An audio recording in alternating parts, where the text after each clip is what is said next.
Very good, good. And at that point now we're all working together and Richard's looking this direction. What we do want to get in the habit of is once we look at the band to do something, then we turn around and our shoulders are facing forward, our torso is facing towards our audience. So that camera is your audience.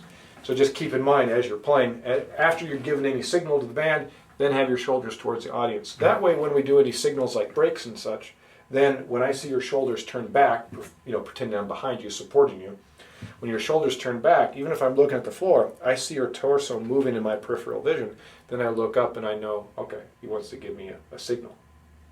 That's the pre, right? Mm-hmm. All right, good. That was good. Let's do it one more time. Nice and calm. Now, did you notice you sped up a little bit on your 1, 2, 3, 4? No. Yeah. But we've got it on recording. That's right. See, I told you it's common.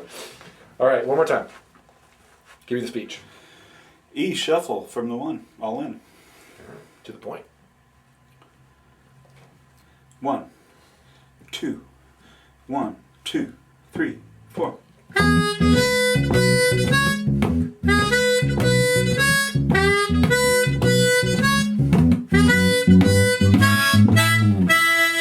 Good. That was very clear. Better? Yeah, that was great. Yeah, you still sped up on your 1, 2, 3, 4. That's something you can work on. Yeah. I've got a metronome you can borrow. All right, so that's from the 1. Our next place is going to be from the 5. So if you look at your PDF, the third line, 1, 2, 3, where it says Roman numeral 5, that's from the 5 chord.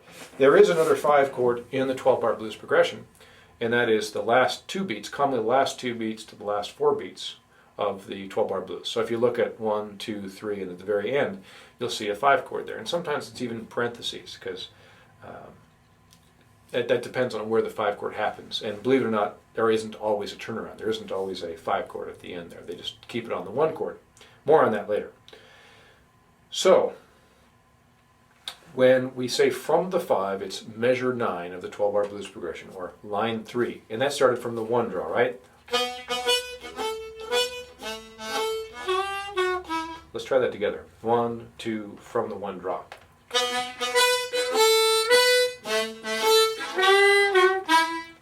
There's it, and the turnaround would be involved in that. Now there was a pickup too, right? Yes. Let's try that. That's on the and of 3, or when your foot's up in there. 1, 2, 1, 2, 3. So we get. Try to practice that for a moment. That's it. 1, 2, 3.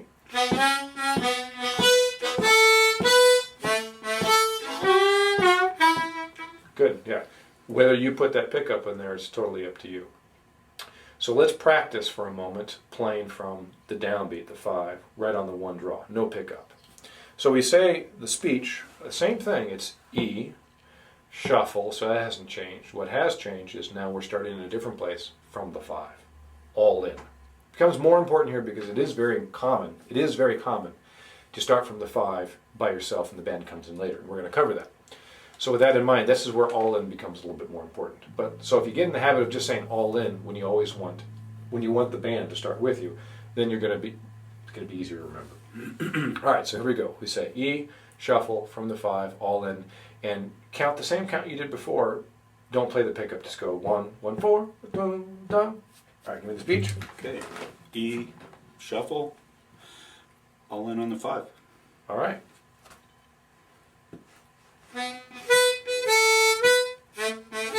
Okay, so the issue here is if we're all in, you got to include me. You got to count me in. So count me in.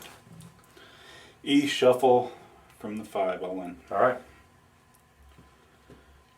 1, 2, 1, 2, 3, 4.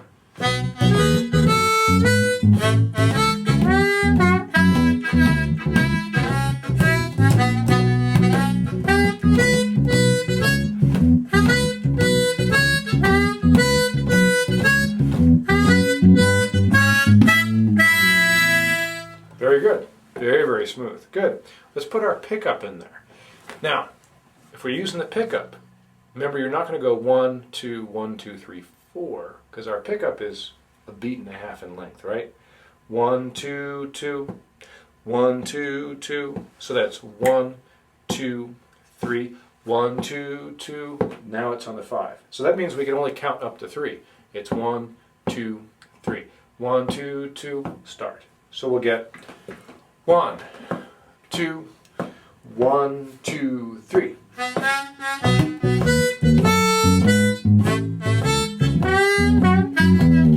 Very good. So in this case, the band can continue your count. Hopefully they can count to 4. The idea is, though, if you have a pickup, you need to account for that in your counting. This is the third most common problem on the bandstand when starting a song. With that in mind, let's go back to the beginning. We have a pickup, right? So ba-do, da-da.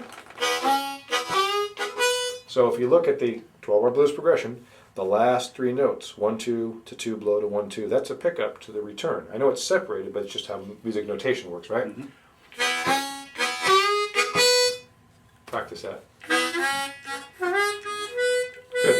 So if we go back to from the 1, we have E, shuffle, from the 1, all in. Everything's the same. 1, 2, 1, 2, 3, ba-do, ba-do, ba-da. Now, do you call that anything? Do you tell the band, I'm going to play pickup? No, they don't need to know that.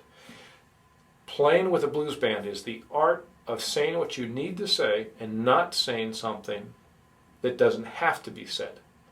You could say it. Do you need to say it? No, then we drop it out. It's like going on the bandstand and saying, what's the song you're working on? There's something recently. It comes from Low Down. Low Down. All right, so it's a Kim Wilson song, Low Down. It's got a gazillion choruses, right? I don't know, it's like 13, 14, 15 choruses. Let's say that we know it's 15 choruses. I'm not sure, but we'll assume it's 15 choruses. Is it of any help to tell the band, we're going to play 15 choruses and then end the song? No. No, because the 12-bar blues just keeps repeating, right? So why do you need to tell them when you're going to end if you can raise your hand in the proper spot and signal to them to end, right? Mm-hmm. So when we give our count in the beginning, or before the count, we give our speech in the beginning, it's important that you don't do what we call arrangements while you wait, where you're giving so much information before the song starts. Because what happens is the more directions you can give up to maybe 5 pieces of information. Beyond that, their brain starts floating away as you're talking to them. And what they'll say at the end commonly says, you're going to signal all this, right? And you're like hoping that you know how to signal all that, right? And if you really need to give a lot of detailed information, then it's not a song that belongs on the bandstand with a band you haven't played with before. Jam situations, it is an art of picking songs that are common enough, or at least grooves that are common enough, with these common ways to open, to do breaks, and do endings, so that it can be called on the spot, and that you can be confident that you can call it on the spot. So we have jam session is the hardest, so we train for jam session. Anything else will be easy. So jam session. The next one is to play in a sit-in situation, but with a professional unit. In other words, jam session, you don't know what members are going to be there, right? Where if you go to see John Garcia and his band, and he asked you to sit in, you're playing with his band. And they're very attentive to working with you. They asked you to come in, right? It's not like a jam band when they're all there to have a good time, and they might all have their own motives, right? So if you're playing with the John Garcia Blues Band, then you're still going to use all the same signals, but it's going to go over so much more smoothly. So what you train for in the jam session will be really, really refined for the performance sitting with a professional band. Then you have your own band, and you guys are able to rehearse it. And you still give the same signals, because more of it is a reminder, and it is like a great leader. You always know, or you always have faith that they're not going to lead you astray. And that's the key element on the bandstand. If you give them anything, any reason to doubt you as a player, by what you're saying or your body language, because both those elements are very important, any of those elements are going to make them start to second guess you as a player. And if they start to second guess you as a player, even if you give correct signals, you're not going to get it. And we have 3, 4 musicians in the band. Well, you never want them guessing, because will they all guess the same? That's the issue. So, picking songs that are safe are a very, very important part of performing on the bandstand. All right, so I'm enough yapping here. My focus was talking about the opening, that you need to keep your rhetoric in the opening to what needs to be said. And if there's a lot of things that need to be said, maybe that's not the right song.